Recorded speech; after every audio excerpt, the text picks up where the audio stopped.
Next है हमारे पास question number 4, which term of the AP 3, 8, 13, 18 and so on is 78। देखो इसकी स्टेटमेंट समझो, हमने यहाँ पे क्या निकालना है। वो कह रहे हैं कि जो हमें ये पता है कि ये फर्स्ट टर्म है, ये सेकंड है, ये थर्ड है, ये फोर्थ है एंड सोन। लास्ट टर्म हमें कितने गिवन है 78। तो हमने निकालना है कि जो 78 है वो कौन सी टर्म होगी AP की। मीन्स 15th टर्म है, 11th टर्म है, 20th टर्म है, कौन सी टर्म है यहाँ पे। ठीक है, स्टेटमेंट है हमारे पास ये वाली। तो अब इसका सॉल्यूशन स्टार्ट करते हैं हम। क्वेश्चन नंबर 4, 3, 8, 13, 18 एंड सोन 78। तो अभी यहाँ पे हमें पता है कि ये कौन सी टर्म होती है हमारी, this is the first term, है ना। तो फर्स्ट टर्म को हम क्या लिखते हैं, ए लिखते हैं ना। तो ए की वैल्यू कितनी आ गई यहाँ पे हमारे पास 3 निकल आई ए की वैल्यू। अब हमने क्या निकालना है, डी। तो डी हमें पता है कैसे निकालते हैं, किसी भी टर्म में से प्रीसीडिंग टर्म को माइनस करके। तो मैं 8 में से 3 को माइनस कर रही हूँ, तो 8 - 3 यहाँ पे कितना आ गया मेरे पास, डी की वैल्यू कितनी आ गई यहाँ पे 5 आ गई। अब हमें देखो लास्ट टर्म गिवन है, कौन सी लास्ट टर्म गिवन है हमें 78।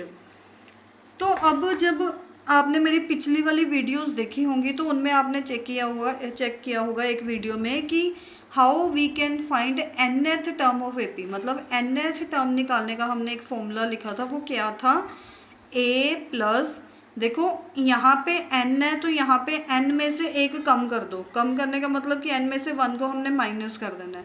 तो a plus n - 1 into D, मतलब ये nth टर्म निकालने का क्या है हमारे पास फॉर्मूला है।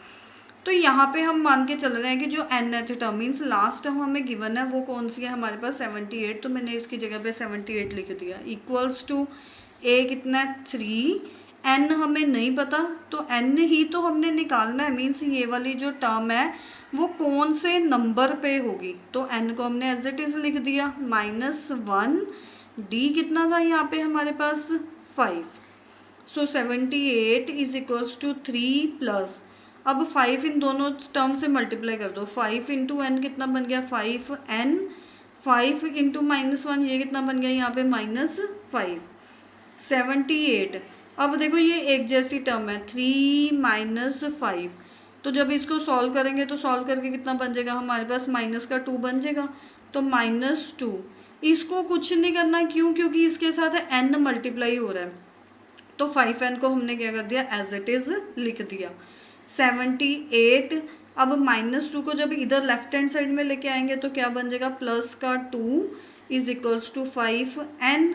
78 प्लस 2 कितना बन गया यहाँ पे हमारे पास 80 इज इक्वल्स टू 5n। अब 5n के साथ क्या हो रहा है हमारे पास मल्टीप्लाई, तो इधर आके 5 क्या होएगा हमारे पास डिवाइड। तो अब इसकी कटिंग कर दो, कटिंग करके हमारे पास n की वैल्यू कितनी आ गई यहाँ पे 16 आ गई हमारे पास n की वैल्यू। मीन्स कि जो हमें ये वाली टर्म गिवन थी ना 78, वो किस नंबर पे आएगी हमारे पास 16th नंबर पे आएगी। मीन्स ये हमारे पास 16th टर्म है 78। तो यही हमने यहाँ पे निकालना था। Means n is equals to 16।